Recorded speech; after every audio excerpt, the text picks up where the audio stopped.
Begin the current Daf, Masechta Shabbos Daf Pei Gimel. We begin 8 lines down from the top of the Yomit, where our Gemara is in the middle of a discussion from the previous Daf. She's co-sponsored by Kalzich and Yecheskel, Torah Anytime, Daf HaChaim. So everyone joining us, we greatly appreciate it. So the Gemara continues. We're in the middle of two versions of the machlekes between the Rabbanan and Rabbi Kiva. We had a machlekes we discussed. We opened up the parak with Amar Rabbi Kiva. We had Rabbi Kiva's halacha in the Mishnah. Then we brought a brisa that had a machlekes regarding how do we qualify the tumah of avodah zarah, which is a rabbinic tumah. It's in the smachta. It's based on the pasuk. We had a machlekes regarding how do we define when we say that Rabbi Kiva compares it to nida and Rabbanan compare it to sheretz. We had a machlekes Rabbi and Rabbi Lazar in regards to how to define that. We continue on that machlekes. That is, Rabbi Lazar says that when the Rabbanan say avodah zarah is kesheretz, it means literally. Avodah zarah is like sheretz, which is only with the tumah of maga, and it's not going to have the tumah of masa. Rabbi Kiva, he says when we compare avodah zarah to nida, it means literally like nida, which is one step more, that it has the tumah of masa. But that everyone agrees is not going to be a tumah, let's say, of even misama. Rabbah, he says it one notch more. He says when the Rabbanan say avodah zarah is kesheretz, it doesn't mean literally like sheretz. It means to say it's limiting that it's not going to have like even misama. But everyone agrees it will have a tumah of masa. Rabbi Kiva says avodah zarah is like nida, is saying that it's all the way like nida, that's even going to have the tumah of ev mesama, which we said ev mesama is a placed stone, even on pegs, that is, if anything's beneath it, even though it's not being held up by the weight of the nida, or in this case of avodah zarah, it's going to have that same tumah of medrash. That's the machlekes Rabbah. And regarding Rabbi Lazar, again, how to qualify the machlekes when one says like sheretz, the other one says like nida. What does that mean? One is essentially one step more than the other one in regards to the machlekes. One says everyone agrees that no, there's no tumah of Evan Mesama. That was Rabbi Lazar's version. And then we have Rabbah's version, who he says that no, the machlekes is everyone holds that no, there is a tumah of masa. Question is if there is a machlekes by Evan Mesama. Additionally, in our daf we can discuss other aspects of the tumah of avodah zarah. One of them is specifically, do the pieces of avodah zarah maintain their tumah or not, which you know as the term of le'ivar, which we brought up in the previous daf. The Gemara referenced it, and today's daf is where it discusses, does it have tumah of le'ivar, of the segments, does it have the same tumah? Additionally, another question as it relates to avodah zarah is the size. On the one hand, like we said, avodah zarah is compared to sheretz, which is, the sheretz is matama, the size of a kadosh, the size of a lentil. So would we say avodah zarah is also tumah the size of a lentil? On the other hand, we'll bring in this stuff that avodah zarah is compared to kemes. So would we say that the minimum shev avodah zarah being matame of conveying tumah is the size of an olive, the way a dead person is matame b'kazayis? On the one hand, it's compared to one, so it's compared to the other one. So what would we say that the minimum shev avodah zarah being matame is? This we can discuss the next Mishnah, which continues in the theme of these Mishnayos of Minayin. How do we know that a boat is tahar, which is that's not makabel tumah? Our Mishnah is going to bring one source, and then the Gemara is going to bring another source. Additionally, some important terms and concepts are going to come up in today's daf is what's called nachri v'nachris. An idol-worshipping man or woman, the Rabbanan gave them a tumah that they're metama b'masa. This is going to be important because we're going to have a brisa. I'm sorry, it's going to be one of those brisas that we're going to have to reinterpret it one way, another way, and another way. So it's going to involve the nachri v'nachris. So it's important to understand this, that they're metama b'masa. And what does that mean, b'masa? When the tahor carries the tummy. So when someone carries the nachris, that's called tumah of masa, carrying them. They convey tumah that way. Additionally, they're metama behesed. That's when the tumah carries or moves the tahor. So one is them being moved, the other one is them moving other things. And we're going to have words that are going to sound confusing, so we're going to have to translate it the right way. One of them is masa, one of them is hesed, although the words we might use the same word hesed for both. So I'm warning you beforehand that it might be a little confusing how to read it, but that's the two different halachas that apply to the nachri and the nachas. So we begin the current daf. Again, the Gemara is continuing now from the two versions of the machlekes between the Rabbanan and Rabbi Kiva. And the Gemara is going to bring a brisa, which first seems to be in accordance with Rabbi Lazar. And again, quickly reviewing why that is, because the way Rabbi Lazar learns it is literally, when the Rabbanan say avodah zarah is like sheretz, it means, because we have a pasuk that says shakas teshaktenu, he said that that's usually terminology for a sheretz, which would be only mitama as maga. A sheretz is not mitama b'masa. When you carry a sheretz, you're not touching it. It's not mitama. So Rabban say, okay, that's exactly what avodah zarah. You pick up an idol, a getchke, so then it's going to be mitama b'maga when you're touching it, not with masa. Rabbi Kiva, this is all in Rabbi Lazar's version, who is that's not Meira, he's qualifying the machlekes tanoim. The pasuk says tizrem. He says tizrem. The pasuk says the whole pasuk that kamoidava, like a nida, that it's metama like even masa, but not that so far as saying that it's going to have the halacha of Eben Masam. Rabba, he learns Rabban hold that is like sheretz, that no, everyone agrees that's metama b'masa. Question is going to have the tum of Eben Masam. Rabban say no, it's compared to sheretz, which says it's not going to have such a severe tum. It's not going to have Eben Masam. People, it's like a nida to say it's even going to have the tum of Eben Masam. How is this difficult from a brisa? Because basically we learn the brisa as follows. It says in the brisa, Avodah Zarah is kisheretz. It says seemingly very clearly not like Rabbah, because it says in Avodah Zarah, what's the tumah of the status of this tumah? It's kisheretz, like a vermin, like a dead bug. Kisheretz, and also the let's say the things that are secondary to the Avodah Zarah, which is like the decorations or some type of utensils, they also have like the tumah of kisheretz, which again sounds like with maga. Kivam, he says, no, Avodah Zarah is kinida. It's like a menstruating woman. But those attending things, the decorations, they're like a sheretz. So says the Gemara. Bishlam the Belazar, we understand according to Belazar, which we just mentioned 2 times already in the introduction, that he says it's going to be nich, it's going to be very good because the Rabbanah is saying it's like a sheretz. Obviously, it's only like a sheretz the time with like maga with touching, and not with masa. That's what the Bride is saying. It's like a sheretz, which would touch, not with maga, not with masa. But El Rabba, according to Rabba, that he says it even according to Rabbanan, there is Tumas Masa. The whole machlekes was regarding Eben Misama. So kasha difficult. Here you see that the Rabbanan is saying it's like a sheretz. That's only Tumas Maga, not Tumas Masa. I would tell you, what do you mean? Is it any stronger than the Mishnah or the Zohar that we brought in the previous daf? The Tani, the Mishnah there, which started this conversation, which are literally from the first words on the previous Amid.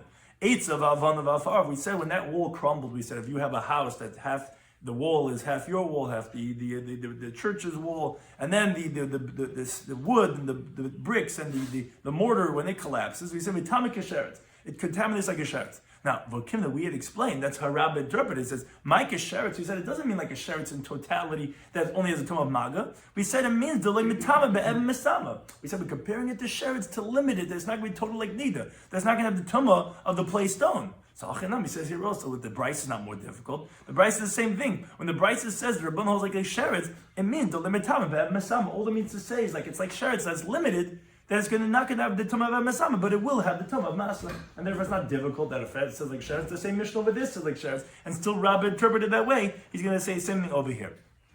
But the Gemara now brings the difficult price over here, which we're going to take us to the bottom of this Amit. Meisvei, they had a difficulty from a Brisa on Rabbah that says like this: Nachri v'nachris, a non-Jewish man and a non-Jewish woman, which Rashi says not to have the girsa of Maga, because we're going to see it's not just regarding their touch, because as we're going to see, the sages decreed on them a tumah of zavin, like a zav, as if they were someone that had that discharge from the body. That's what tumah we gave to the idolater and the idolatrous woman. But we're going to read the brisa first, and we're going to see it's difficult brisa. The non-Jewish man, the non-Jewish woman, avodah zarah u'mishamsheha, an idol and all the secondary types of utensils for the idolatrous service. Hain, they, which simply read it means their tummy, v'lo has Satan, and not their hesed. So originally the Gemara assumes that has Satan means to say, not like it usually means throughout Shas. Generally, when we use what's called tumas hesed in all of Shas, that sounds like that when you're causing something else to move. If you're the tummy item, hesed is causing something else to move. That's generally what's called tumas hesed. Here, the Gemara originally assumes that we're talking about the item being moved by something else. Not the Avodah Zarah, let's say, moving something else. No, it's about something moving the Avodah Zarah. Now, what's that usually called? That's called Tumas Masa. I told you it's going to be a little complicated, I'm sorry. Right? The Hesed usually means moving something else. So, if let's say this pencil has a Tumah. So generally, you'd say that the Hesed, when you call it, is that this pencil moves this cup, that's Tumas Hesed, causing this cup to become tummy. Now the Gemara assumes, no, when we're saying has Satan, we mean, let's say if the cup causes this pencil to move, then this cup is going to be tummy because it's masa, it was carrying the pencil. The opposite of what it usually means. That's what the Gemara assumes right now. That's the Rabbanah. The Kivaima, he says, Hein v'hes Satan. He says, no, not Hein v'lo hes Satan, not them without their hesed. No, it's them and their hesed. So it says the Gemara, Bishloime Rebbe Lazar. We understand according to Rebbe Lazar, Nicha, this price, it makes sense. It says according to the Rabbanan, Hein v'lo hes Satan. Which again, the way we're translating right now, the way we're assuming, it means to say that all these items, including Avodah Zarah, are going to be tamei, but it's not going to be tamei with masa. That's exactly how the Rabbi Lazar learned the Rabbanan. It's like sheretz. Only has the tama of itself, of touch, but not when it's carried. Now the Gemara later on is going to ask and ultimately refute this interpretation because then what's hain? What does it mean hain? If you're trying to tell me that hain, these items like the avodah zarah are tamei, obviously they're tamei. Because if you're even entertaining to say that Hasatan is tamei, which is according to Rabbi that way, so then you need to tell me that they themselves are tamei? It should have said magon, let's say according to Rabban, it should have said magon, they're touched, but no, not Hasatan, and not when they're carried. The Gemara ultimately is going to use that as a question. But for now, that's how we're assuming, and therefore we're saying according to Rabbi Lazar, this makes sense. Hain, v'lo Hasatan, maga, and not masa. But according to Rabbi, that he said according to everyone that's going to have tuma of masa, it's kasha, difficult. What do you mean v'lo Hasatan? Which again we're assuming Hasatan means masa. What do you mean not masa? You said according to Rabbanan, it has tumas masa too. It just doesn't have masam. Rabbi tells you, wait a second. You're asking from me on this brisa? Well, Tamech, according to your reasoning that you want to use the brisa against me, how do you understand the brisa? Let's go to the first halach of the brisa. Are you telling me that a non-Jewish man, a non-Jewish woman, they also hein v'la Hasatan? Because that's what it sounds like. If you read the brisa, it says nachri v'nachris, avodah zarah, all those things are hein v'la Hasatan. Are you telling me that the non-Jewish man, non-Jewish woman, they're going to have a tumah of maga, but not Hasatan? Mean if you carry the woman or the man, that there's not going to be a tumah of masa? But that's not the case. The brisa itself doesn't read. Because we're talking about in the brisa, it says in the pasuk, "V'yikra dabel b'nei Yisrael b'gomer," which that pasuk, etc., says, speak to the Jewish people and tell them a man who's going to have that zav discharge from his flesh, so that discharge is tamei, he's going to become tamei. So what do we learn from the pasuk b'nei Yisrael? B'nei Yisrael matam ziva. Only Jewish men have the tumah of ziva. Ve'in nachem matam ziva. They could have the same discharge from the body. The laws of tumah for that ziva does not apply to a non-Jewish man. Now, that's not the part we're asking from. Aval gazra aleihen, but the Bride says, but the rabbis made a decree. Shiur kizav l'chol devreim. As the Gemara elsewhere explains, why did they do that? But they wanted to keep the Jewish men away from them. But they gave every non-Jewish man and non-Jewish woman the halachic status of a zav and a zava. That's what they gave them rabbinically. But one thing you see is that there is a tumah of masa on the non-Jewish man and woman. Because if they didn't have a tumah of masa, they only had, let's say, a tumah of maga, why would you say that you consider them all as zavin? Just say that they're like tummy mess. A tummy mess, someone touch a dead person, if he touches something, he'll make it tummy. But not with masa. If you're saying that they're like zav, a zav and a zav, they have tumas masa. When you carry them, you become tummy. So obviously, if you're calling the non-Jewish man, non-Jewish woman as a zav, you mean to say that even they can have even a tumah of masa. So how do you read the brisa yourself? The brisa itself doesn't read even according to you, because a zav and a nachri and a nachris are hein v'hasatan, not hein v'hasatan. So Ella rather says the Gemara, obviously this brisa has errors in the brisa, and you have to resolve it. So Rabbah is going to explain it according to his opinion, and Relaz is going to explain it according to his opinion, because you have to anyways fix the brisa. The brisa doesn't read; it's mistaken, and you have to rewrite it. So Rabbah metatzal tamei. So Rabbah explains it according to his reason. The way you have to read the brisa is like this. It's different cases. Nachur v'nachur is the non-Jewish man, non-Jewish woman. That's hain. Yeah, they themselves are tamei. The hasatan, and when you carry them, there's also going to be tumah. When you cause them to move. The evan misamishal, and actually it's even when they're on a placed stone. And that's what the Gemara says in the last parak in Nida, Daf Samach Tesama Beis, that nachur v'nachur, they metam be'evan just like a zav. Just like a zav and a zava and a nida, that when they're on the placed stone, they're metame. So too is going to be the nachur v'nachur. That's the first case. Again, so nachri v'nachris is not continuation for hein v'lo Satan. It's its own case. Nachri v'nachris, and this word's missing. It has to say hein v'hasatan, which we said according to everyone, that's the way it has to be. Then avodah zarah, regarding that of avodah zarah, is it's the avodah zarah itself, v'haseta, and the hesed. And this is Rabbah reinterpreting, because Rabbah going lishi tasai according to his opinion, which he says that according to everyone there's going to have a tumah of masa. So yeah, it's hein v'hasatan regarding the avodah zarah. Avalei of mesamishla, but it's just not the place stone. That is where the Rabbanan hold that it's not going to have the like the halacha as nida. Now the Gemara doesn't mention it, but which one is the one that hein v'hasatan is the misham sheha. The misham sheha is the one that's going to be tummy itself of maga, but not the hesed. It's not going to have a tumah of masa. That's one way of interpreting the Rabbanan. Now, Rabbi Kiva, he disagrees. He says, no, avodah zarah, okay, everyone agrees, is avodah zarah, yeah, he agrees to the Rabbanan, he v'haseta, but this is the point that he disagrees, ve'evan nesamah shalom. That's the machlekes according to Rabbah. The Rebbe Kiva adds on, which again that doesn't say in the Brisa either, but that's what Rabbah is adding on because it's meshubash anyway, it's meshabeshta. He has in the word ve'ev mesamashlo. That's one way of interpreting the Brisa. Rabbi Lazar explains it according to his explanation. So this he says the same thing. The non-Jew and the non-Jewish woman hain themselves Satan, and when you carry them, and also the same thing like the way Rabbah interpreted, and the play stone, it's going to be like a zav and a zava, they're going to be matame in all situations. Avoid the zara, here's where he explains it differently than Rabbah. The it itself, v'loy has Satan. So the part of hein v'loy has Satan is going according to Rabbi Lazar, as we had previously mentioned. Also on that, the only thing we had to change for him was the first part of Nachar Benachas. Like we said, everyone holds it's going to be Satan too. But here, as the Brisa was originally read, he keeps it the same. Avoid the Zara itself, which is, let's say, Maga, v'loy has Satan, and not Masa, because it's not Matama in Masa according to Rabbanan, according to the version of Rabbi Lazar.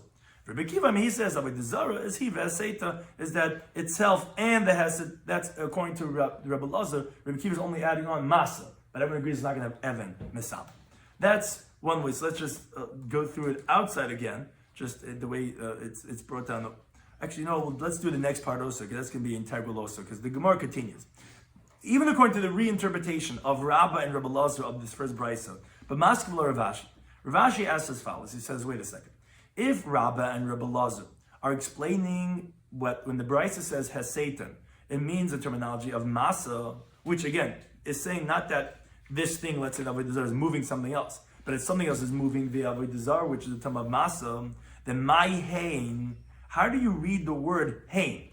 Hain v'ha Satan, hain v'loy ha Satan, which we're saying in the words of Rabbi Kiva and Rabbanan. In other words, if, as we were interpreting up until now, we alluded to this question earlier, if you're saying it means they themselves are tamei, obviously, if they're tar, how would you discuss if it has a term of hesed or not? Obviously, when you're discussing if it has hesed, you're understanding that it has its own tama. If anything, Rashi explains what the Gemara is asking is what it should have said. Should have said Avodah Zarah, Rabbanan say in hesed tamei, and Rabbi Kiva says hesed tamei. But of course, itself is tamei, because how else would you discuss if it's going to have a tama of hesed or not? Why are you mentioning hain? So because of that question, Elam Ravashi, he reinterprets the brisa differently. He says, Hachim, and this is the way he's supposed to read the brisa. Nachri v'nachas, the non-Jewish man, the non-Jewish woman, vein hein shesitu esachir. But whether they are moving other things, and that's the classic terminology of Hasatan. When we say Hasatan throughout the whole Shas, whenever we mention the Mishnah Hasatan, that is what it means here in this brisa too. It's when we say Hein v'Hasatan or V'lo Hasatan, and Nachri v'Nachas, everyone agrees that it's Hein v'Hasatan. It means whether it moves something else, or Beinachim shesitu oisan, or whether other things are moving it. So Rav Ashi is explaining when it says Hein in the brisa, it means not maga, not that it itself is tamei. Of course we know it's tamei. We mean to say the chiddush of masa, when it's being carried. Those two things, regards to that of the nach and the nachas, are tamei and are going to be tamei. So therefore, again, when the brisa says hein v'aseitin in the brisa, what it means to say is the masa that the Chacham mentioned by nach and nachas is whether that they are moved through a person or whether they're moving a person. In other words, what they are moving is tamei, because they have a halacha of a zav, which has a tama of hesed, and a zav that's moved by a person, or he moves a person, or anything, is going to have the halacha of tama, as the Mishnah teaches Masechet Zav, and that whatever's carried on top of a zav is going to be tamei, which that's hesed. The zav is causing something else to move. Which the Gemara Masechet Nidot of Lam Gimel Manaf learns it out from the pasuk b'chol hanegea b'chol shiur tachtav, which the Gemara explains over there. What that really means to say is whoever touches whatever the zav is beneath it. Not that although the simple translation of the pasuk is whatever's beneath the zav, the Gemara ultimately explains there, it means to say whatever the zav is beneath it, which that means to say it's being carried on the zav, which that's actually a term of hesed, when he's causing something else to move, not when you're causing the zav to move. When you're causing the zav to move, that's called masa, you're carrying it. When the zav is causing something else to move, that's what we call hesed. So therefore, yes, the literal translation of hesatan is going to be like we always classically say, which is causing something else to move. And hein means itself, when itself is being carried by something else, which is the term of masa. Then, avodah zarah, shesita achim, regarding an idol that moves something else. So that, according to the Rabbanan, are going to be tahar. The reason for that is because the way Rav Ashi explains it, we're comparing avodah zarah to sheretz for this idea that it should not contaminate, not with hesed, which is not when it's moving something else, and not with ever masama, which is Rashi explains, what Rav Ashi is in the middle explaining right now, is according to Rabbah. Meaning Rav Ashi is redefining the brisa because of his question. In the Amoira, in the Machlekes, meaning there's Rabba's version, and Rashi is going to shortly tell you Rabbi Lazar's version. Rav Ashi is explaining how to read the brisa according to Rabba, according to his understanding, which we mentioned in the previous Daf in the Machlekes of the Rabban and Rabbi Kiva. So in Rabba, the way you have to explain it is that the Tama of Avodah Zarah, like we said, the Rabban holds not going to have Ev Mesama. In Ev Mesama is included, it's not going to have the Tama of Hesed. We never discussed Hesed up until now. We only discussed Maga, we discussed Masa, and we discussed Ev Mesama. We never discussed Hesed. So Rav Ashi redefines the brisa because the wording is difficult. What's Hein ve'Satan? V'lo Satan. He explains Hein is Masa, Satan is the classic term of Hesed, which we never discussed. That he says has the same halachic status as Ev Mesama. So when Rabba explains the Machlekes that Rabbanan hold that it has Masa and Maga, it just doesn't have Ev Mesama. In that it doesn't have the Tama of Hesed. So therefore, when it says Hein v'lo Satan, it means say Hein Masa v'lo Satan does not have the Tama of Hesed. So that's going to be tar. But achem shasitu oisa, when other things move it, then tameim is going to be tummy because that is the tumah of masa. And according to Rabbi, the Rabban agreed to tumah of masa, which is compared to nida. Then misham sheha, then regarding its tools of the avodah zarah, bein hein shasitu esachem, whether they're causing other things to move, or bein achem shasitu oisa, whether other things are causing them to move, then time they're going to be tar. Now Taisa points out, interestingly, why didn't we mention? I saw some people's heads go up. Why didn't we mention the first? Because it's like that was really what Hein v'lo Satan was in the first price, and we didn't mention the Meshashel in the first interpretation before we had Rav Ashi's interpretation. So Tais explains because in the first interpretation they were already included in the brisa of Hein v'lo Satan, so we didn't have to mention it. That was the simple translation of the brisa.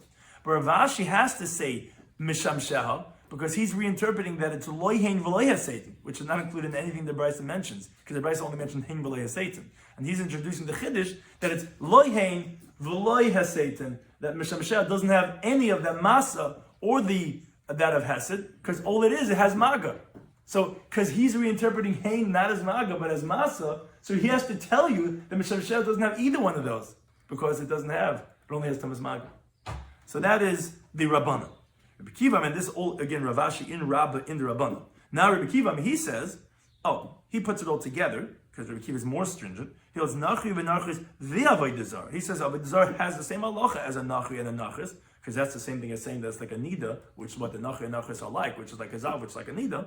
Bein hein shasitu esachem, no, whether they cause other things to move again, which is hesed, or bein achem shasitu oisan, whether other things that move them, which, as we said, that would be the same thing for Ev Mesama, which Rabbi Kiva compares Avodah Zarah to Nida. That Tameim, it's going to have Tameh. Misham Shah, regarding the attending types of utensils, Bein Hein Shasitu Acherim, whether they're moving other things, Bein Achem Shasitu Oisan, whether other things are moving them, that Tarim, that he agrees is going to be Tar, because just Misham Shah, that he says, as we said in the previous stuff, is compared to Sheretz, which doesn't have Masa or Hesed, all it has is Maga. So, again, the way Rav Ashi's explained the Brisa according to Rabbah, Rashi goes through it, and we'll say it in Rashi, and we'll say it on the slides, is that Nachri v'Nachris, when we say Hein, we mean Hein themselves being carried, which is Masa. And Hesatan, which means to say when they cause something else to move, then it's going to have the Tama. Now, Avodah Zarah, according to Rabbanan, is he, which is when it's carried, which is Masa, v'lo Hesatan, not when it causes something else to be moved. And Misham Shel is loy hein v'lo Satan. It doesn't have masa, it doesn't have that of Hesed. Rabbi Kiva says Nachri and the Nachris and Avodah Zarah are hein v'Satan, and Misham Shel is loy hein v'lo Satan. Doesn't have masa, doesn't have Hesed. So Rashi says that was all in Rabbah. So according to Rabbi Lazar, you have to explain according to Rav Ashi as follows: Nachri and Nachris are hein v'Satan, which we said it's like a zav l'chol devrein. Avodah Zarah and Misham Shel is loy hein v'lo Satan, because again the way Rabbi Lazar understands the Rabbanan, the Avodah Zarah doesn't have Tamas Masa, so it's loy hein v'lo Satan.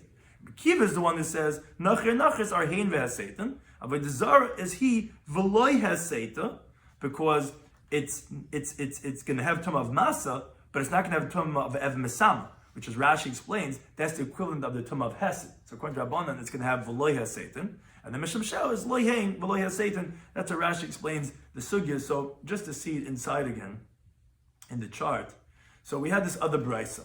that said Nachri v'Nachris of a Dizar Mishamashel Hein v'Lo Satan or Bekiva Im Hein v'Satan. And like we said, you can't understand the Brisa simply as written. And the reason for that is because Nachri v'Nachris cannot be Hein v'Lo Satan. Nachri v'Nachris have Hein v'Satan. Because in Nachri v'Nachris, idol worshipping man or woman, the Gazra Alein Shi Kizam Chol Devreim. So they metame b'Masa u'behesed, which Masa is when the Torah carries the tummy, and Hesed is when the tummy carries or moves the Torah. So most definitely you can't say Hein v'Lo Satan. So he said you have to reinterpret the Brisa.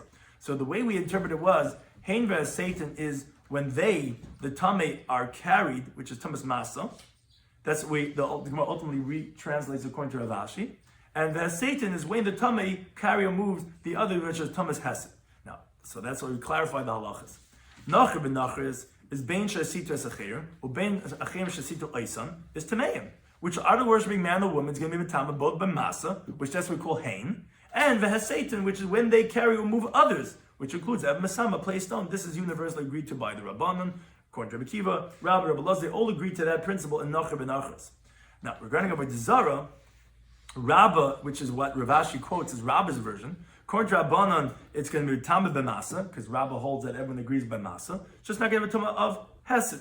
Rabbi Kiva holds, no, it has the total status of Zav and Nida, so it's Hein v'Satan, it's going to be Tama Masa and that of Hesed. And Rashi adds how that would come out according to the Rebbe Lazar. According to Rabbanan, it's going to be like totally like Sheretz, which is going to be Hein v'Loya. It's going to be Hein v'Loya Satan, which he says Loy Hein v'Loya Satan. That's going to be totally like Sheretz v'Avodah Zarah. It's going to be only by Maga and not by Masa. So therefore, that's called Loy Hein v'Loya Satan because Hein means Masa. It doesn't have Masa at all. According to Rabbi Kiva, it's going to be Hein v'Lo Satan, which has the status of a Zav and Nida, which is only for Masa, which is Hein v'Lo Satan, but according to everyone, it's not going to have the Tama of that of Hesed. And everybody agrees that Misham Shel, objects used to serve the Avodah Zarah, are going to be Loy Hein v'Lo Satan, because it's only B'Tama Tumas Maga, by direct contact, and we ultimately said that Hein means Masa, so it's going to be Loy Hein v'Lo Satan. It doesn't have either one of those things. Now, but the Gemara has the question, it says, wait a second, it has a technical question to ask. Avodah Zarah, the Gemara's question is, Bishleim, I could understand, Achem Shasitu Eisa. We were discussing, regarding Avodah Zarah, is it Hein v'Satan, Hein v'Lo Satan, which we said Hein means Masa, when it's being carried by something else. And then we have Hesed, which is when it moves something else. But it doesn't make sense. Achem Shasitu Eisa, I understand when other things cause the idol to move. Mishkachas, obviously you could have that. Something else moves the Avodah Zarah, it doesn't become Tameh. Elihisha sitas acher, but the idol moving other things, how are you going to have that? How could you have a stationary object move a person or something else? The only one that can make up such a story is Avram Avinu. He told his father Terach that this big idol went and smashed this one. I don't know what to do with it. But generally an idol doesn't move. So how can you have a Tum of Hesed that we introduce now in this Brisa that it's causing other things to move? Which you tell me has the same halachic status as having Masama. So if you hold like Rabbi Kiva, the Hein v'Satan, how does it move something else? So that Rami Bered Rav Yevi says you could have a Kiddush Tanam, which is actually a Brisa.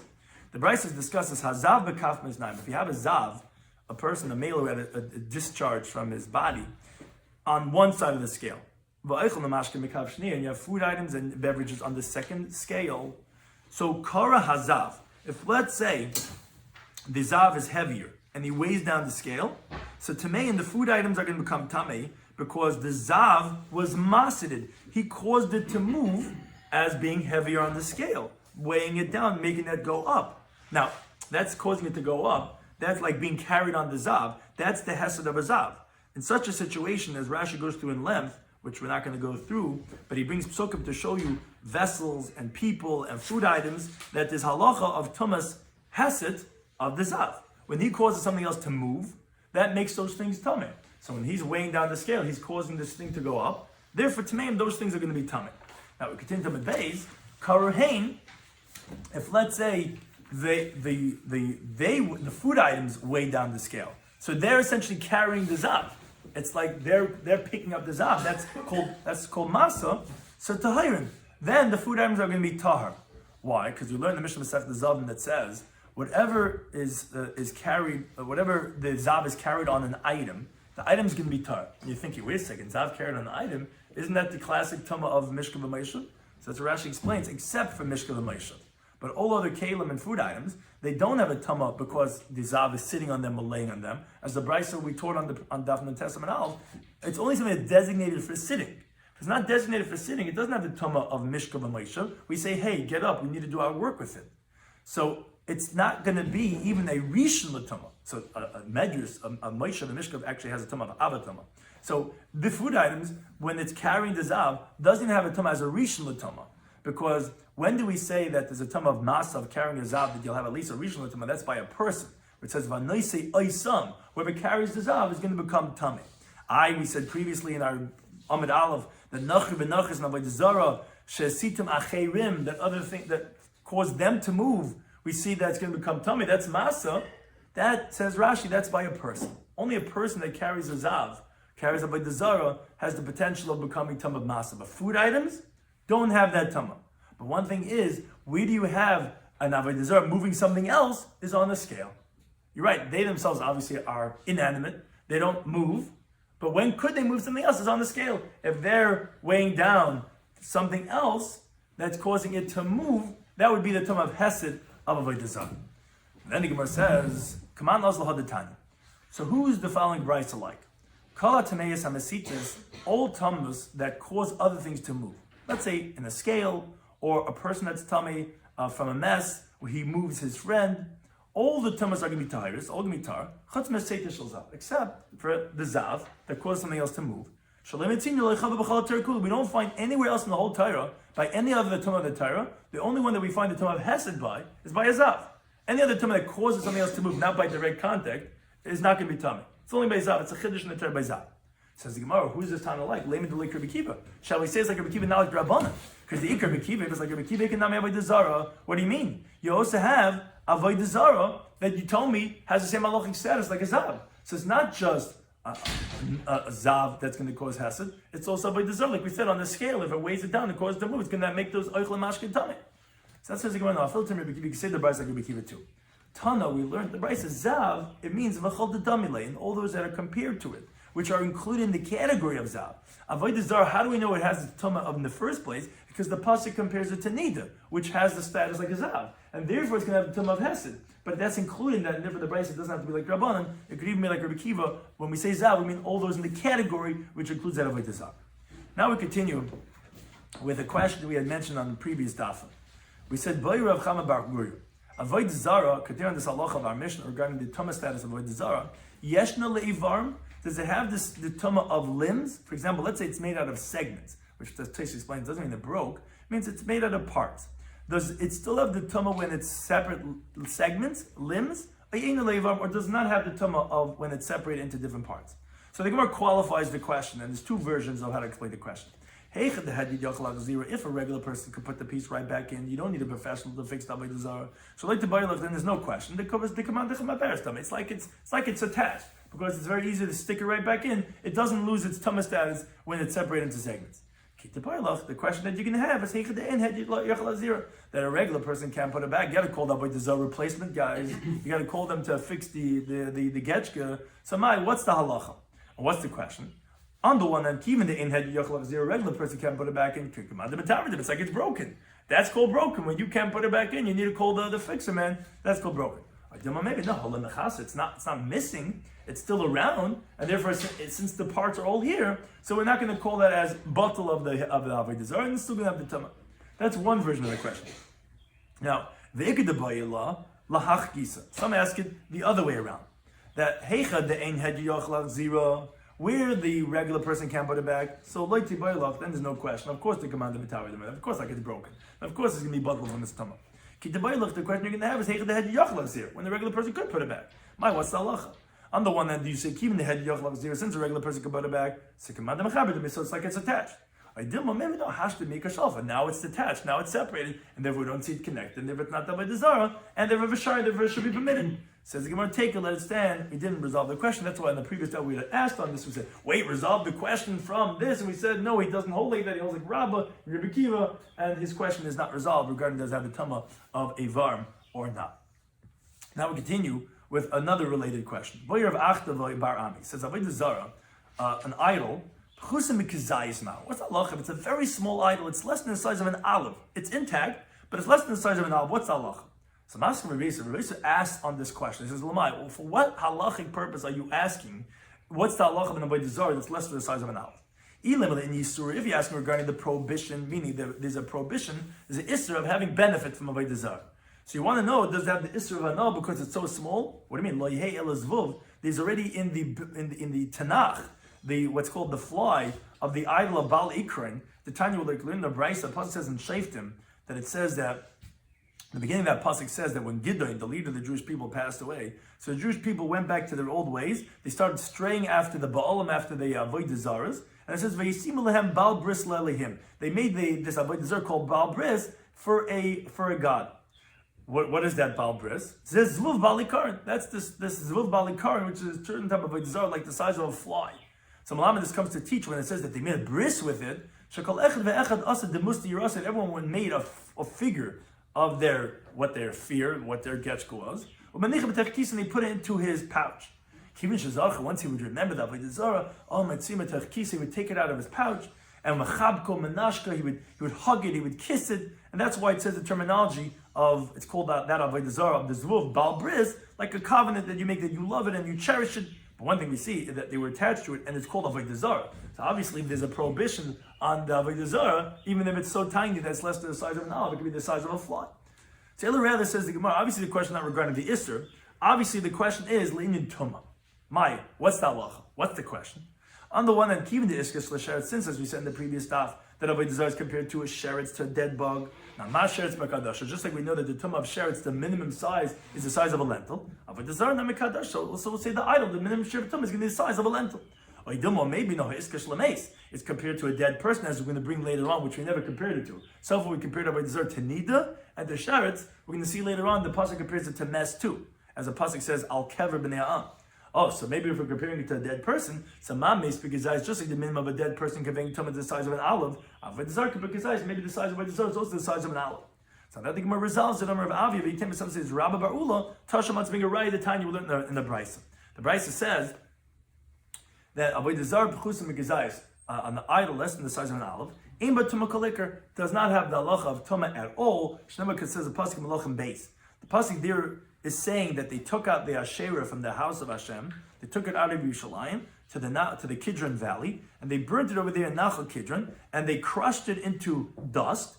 And the pasuk says, as we're quoting here in the Brisa, Vayashlech Afara, and they threw the dust of that crushed avodah zarah.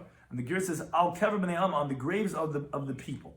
Now, what are you comparing to graves? Is to tell you, mames b'kezai is just like a dead person conveys tumah the size of an olive. Avodah zarah b'kezai, so that avodah zarah conveys tumah the size of an olive. So you clearly have the answer that the halacha of avodah zarah is less. It's not going to be tumah less than that of an olive. Now the Gemara says, v'rabbanan. So the Gemara is going back to ask on the Rabbanan, the way Rabbi Lazar had understood. Rabbi Lazar understood in Rabbanan that it's literally like a sheretz avodah zarah. That's not going to be tama b'masa. It's not going to be tama by carrying, only by touching. So the Gemara wonders like this: Lamai helchasa. For what halacha did we say according to them that iskash l'sheretz, that we compare avodah zarah to a sheretz? Now we're going together. We're putting it all together. We had compared it to sheretz, nida, and mes. And we just introduced the last one, mes. So the Gemara is going back to the question now to ask on the Rabbanan's interpretation of all those comparisons. From all those comparisons, how do they learn each one? So, as we said, for the comparison to sheretz was to tell you the limit time of b'masa. That does not contaminate b'masa. That's why it's like sheretz. Sheretz only contaminates with naga. So to that of avodah zarah. When the pasuk compares it nida to nida, what you compare it for, as we said in the previous stuff, is the ein levar. Just like nida is not metama by limb, a limb of a nida is not a tumah of a nida, which is unique regarding ev mesama. So too you said that's the halacha of that of avodah zarah. And lemes, and right now you tell me why we're comparing it to mes, is to tell you the limit on mekadasha, that it's not going to have a tumah of a sheretz like a lentil, rather the bigger size of an olive, which is Rashi explains what the Gemara is pointing out over here. Every one of these interpretations you said as a kula, as a leniency. Each one is leniency. Nida, you didn't tell me like it has a chumrah of em mesama. You told me no, nida is telling that it doesn't have tumah of ivan. By sheretz, you didn't tell me that it's going to have some type of stringency. You said that it shouldn't have the tumah of masa. And when you compare it to mes, you didn't say that it has a certain stringency of mes. You said that it has the leniency that it won't have the tumah of adash. It's going to have the larger tumah of that of a kazayis. So on that, as the Gemara, why? Amy, you should say that all these comparisons should be l'chumra, astringently, l'may hilchasa aksharachman l'sheretz, and say like this. Say, why is the pasuk comparing avodah zarah to sheretz? Is l'temoy b'kadasha, to give a stringency, say that's going to have the smaller measurement of a lentil to be its tumah. L'nida, when we compare it to nida, say l'tamud be'ev masam. It's the tumah, the unique tumah of ev masam, like a nida has, which is the play stone. And akshurach malach l'meis. Why are we comparing it to mes? L'tamud ba'oil. It says tumah ba'oil, which is unique to mes. Why are you making all the hekation l'kula? Say l'chumra. That says the Gemara, Tumas of Zara, this whole Tumah that we discussed in the last blatter, that we opened up this parak Omer Rabbi Kiva, is D'Rabbanan, it's all rabbinic. As Taisa said, that's why we brought in, because it's as a smachta. They're all hekashas, they're only from Divrei Kabbalah, and it's just an illusion. As Rashi says, when it says Shakate Shaktzeno, it doesn't really mean a sheret. The primary pasuk is just coming to disgrace the idolatry. It's an abomination. We're making an asmachta that a sheret is called sheket, so we say that it's compared to. But it's really rabbinic law. Kula v'chomer, when you have a choice for lenient or stringent, we know classically when you have regarding rabbinic law, the kula makshin, we compare it leniently, and l'chomer makshin, we don't compare it stringently. Therefore, every one of the comparisons, we're going to make it as a lenient interpretation, not as a stringent interpretation. Now we continue to the next Mishnah. Continuing on this theme, like we said, of all these Mishnayos that say minayin. We had the previous Mishnah said minayin f'avodah zara, that's going to have the tumah of masa, which we compared it to that of nida. Now we say this next Mishnah, totally unrelated, but it is regarding Tumah too. But Minayin l'svina shita hayra. How do we know that a boat is tar? Meaning that's not makabel Tumah. Shenema, that's a pasuk in Mishlei. It says derech aniyah, the path of the ship, is belev yam, is in the sea in the heart of the sea, which is comparing the ship to the sea. Just the sea is not makabel Tumah. So too, a ship's not makabel Tumah. So the Gemara quotes, says pshita. The Gemara here is not asking a question. The Gemara is just coming to explain the halacha of the Mishnah. It's obvious. And it's saying in the way of a question. We know Aniyah B'Lev Yam. We know that the ship is in the heart of the sea. So essentially, it's just explaining. So what is the pasuk coming to tell us?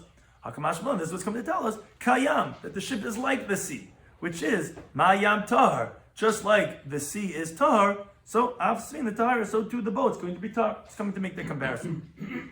Now, however, Tanya in the Bryce a different interpretation. Chanan Yoimer, he says that Nilmada Misak. He says that actually we learn it out from that of a sackcloth, which is the boat is generally made out of wood. Now, wooden utensils, the Torah compares to that of a sackcloth. It talks about kokli eitz, sak. It mentions, it compares them to sackcloth regarding the laws of tumah.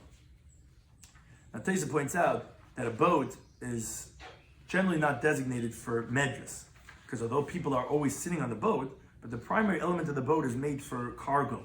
And if someone is sleeping, we say, get up, we need to do our work, we need to put our cargo. Because Tais says, if a boat would be meyuchet for medras, then we wouldn't learn out from sak. Because the Gemara in B'chai Yisrael Mechesim and Alf says that medrasas are not compared to sak. So that's just Tais' clarification of Tais. So he says that, so we learn it out from sak, which is masak, just like a sackcloth. Metal to molivarekan, it has to be able to be moved, because the whole point of a sack is to be able to carry things. So it's movable, empty, and full. Av kol metal to molivarekan. So too, whatever kli eats, as it become tameh, has to be something that could be moved full or empty. That excludes a boat. It's not moved when it's empty or full, because when it's full, it's too big. And Taisa says, what do you mean it moves in the sea? So it says that's not considered moving it, because the primary movement is because of the water. But you to be able to move something, the kli has to be movable. It's too big. It can't be moved when it's full. And therefore, it's not going to be included in the category of the tumah of kli eitz, because it has to be comparable to the sak. And the sak has to be able to be moved moli v'reiken, and the boat cannot be moved moli v'reiken. So that's the interpretation again, because as it says Chanan derives halacha from the pasuk and kol kli eitz, a beggar or a sak compares the wooden vessels to the sack. In regard to the laws of tumah, just like sack can be moved full and empty, so too that which has to be able to moli v'reiken, and the boat is not going to be tummy because it cannot be moved moli v'reiken, and therefore it's not going to have the tumah of a kli eitz. So now the Gemara says, okay, so ma'ay b'nai, what's the difference between these interpretations, that of our Mishnah, because of the pasuk of derech aniyah b'leiv yam, comparing it to the yam, or according to Chanani, that says because it has to be similar to that of the sak, which has to be able to move moli v'reiken. So the Gemara b'nai, there's two differences. One is sfina shel cheres, a boat made out of earthenware, which cheres is not there in the pasuk compared to that of the sak. So therefore, as the Gemara explains, according to the halacha of our Mishnah that compares it to the sea, it's in the heart of the sea, and therefore it's not going to have tumah.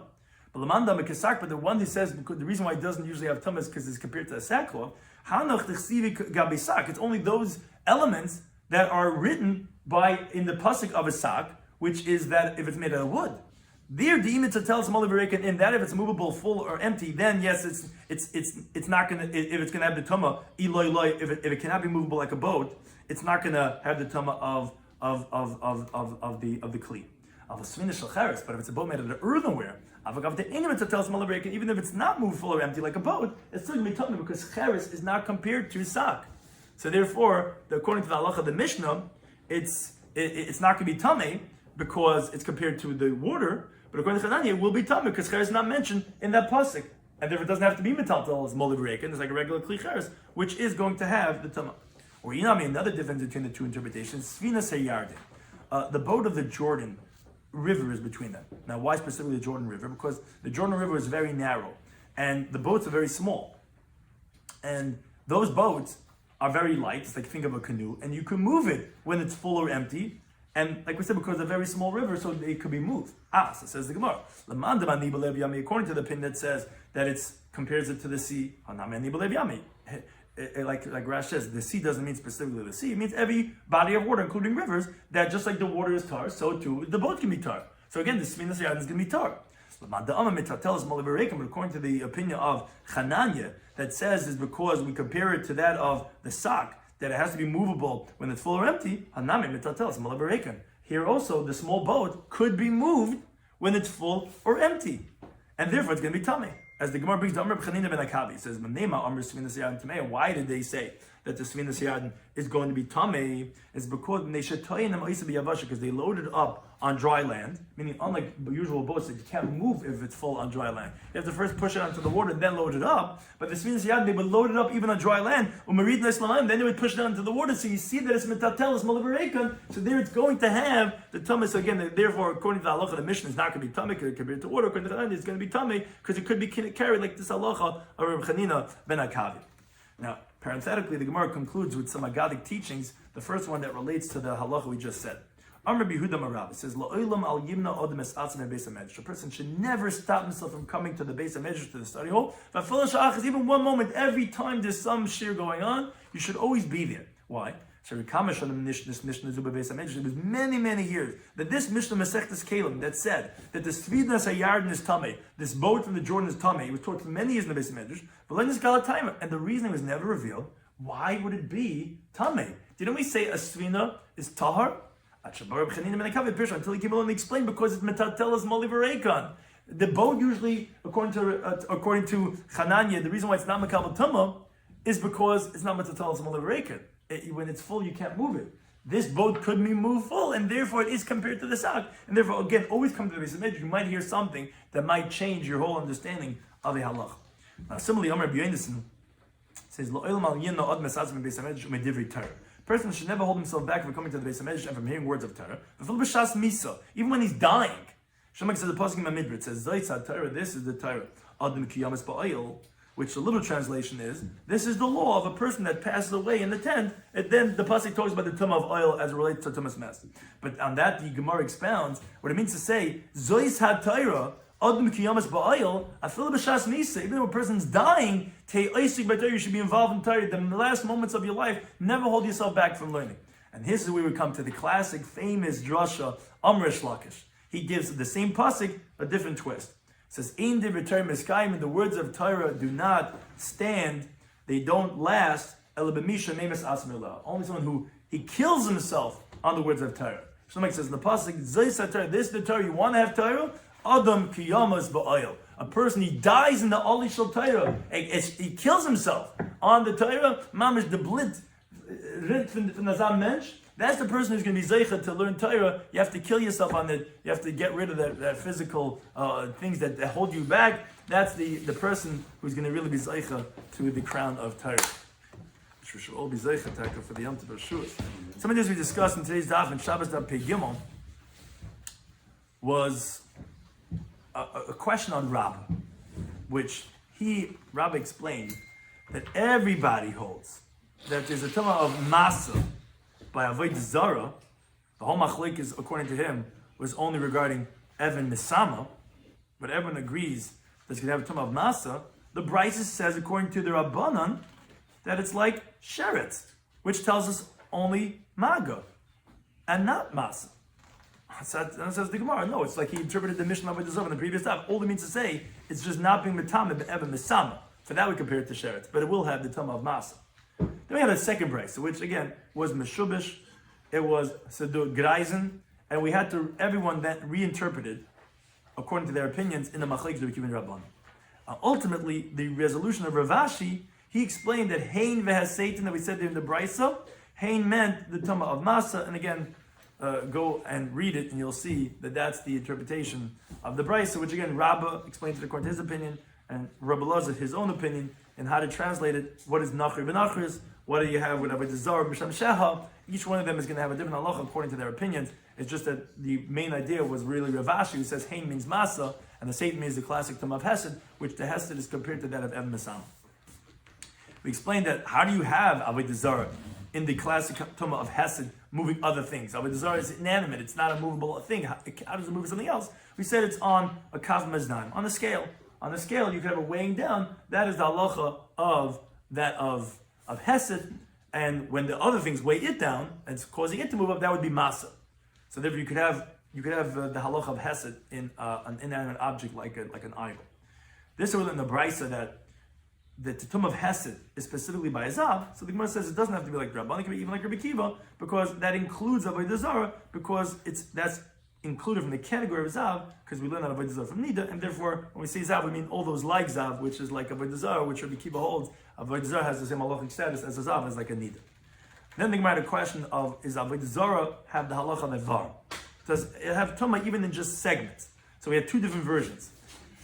On the one hand, is it talking about a case of when the regular person could put it back? That the question was, okay, the fact that he could put it back, it's connected, or do you say that no, ultimately, but it's not connected? Or the question was only if he cannot put it back. If he can't put it back, so then the question is, okay, so you need a professional, or do you say that no, since he could put it back, so it's like connected? That was the two different versions regarding the question if there's Toma Levam, and the Gemara says take, or the Gemara does not resolve that question. Then we had a different question regarding Avodah Zarah when it's less than the Kezayas. So that the Gemara says regarding the prohibition, that's obviously that because we find by the Zvuv, the Avodah Zarah, it could be very small, of course it can be Asa. Question was regarding Tumah. On the one hand, it's compared to sheretz. On the other hand, it's compared to mace. And the Gemara concludes, yes, from a brayso, it's compared to mace, and it's only have the tumah if it has the size of a kezayis. And then the Gemara pointed out, interestingly, as you noticed, all the hekeshes for the zara are lekula. And then we have sheretz is going to be a leniency, nida is going to be a leniency, mace is going to be a leniency, and the reason why is because it's really rabbinic law. And it's a smach t'ba'alma, and therefore we make it as leniency. Then we start the next Mishnah. How do we know that a boat is tahar? So the Mishnah said a pasuk, it compares it to the sea, which is tar, so too is the boat. Chananya says we learn it out from a sak, because in the pasuk it compares eitz to sak. Now here, by the boat, so that is something that's cannot be moved mali, and it has to be like the sak, which has to be able to be moved mali, and it can't, so therefore it can be tar. The nafkamina is either a svina shel cheres, which cheres is not compared to that of the kli of the sak, and therefore according to Chananya again, it would be tamei. And also the second one is the Sinas HaYarden, which is a small boat, which is Metaltel Mole Verekon. And therefore, it also would be Tameh according to Chananya, but according to the Mishnah, it would still be Tar, because it's still compared to the sea. And then we ended off that a person should never hold himself back because of the Medrash, because this interpretation was only said after many years, and also even when he's dying, and the famous teaching, Zeisa Torah, Adam Kiyamas Ba'ayel, when a person kills himself, then he's Zeichet the Torah. Thank you, Torah, anytime for hosting us.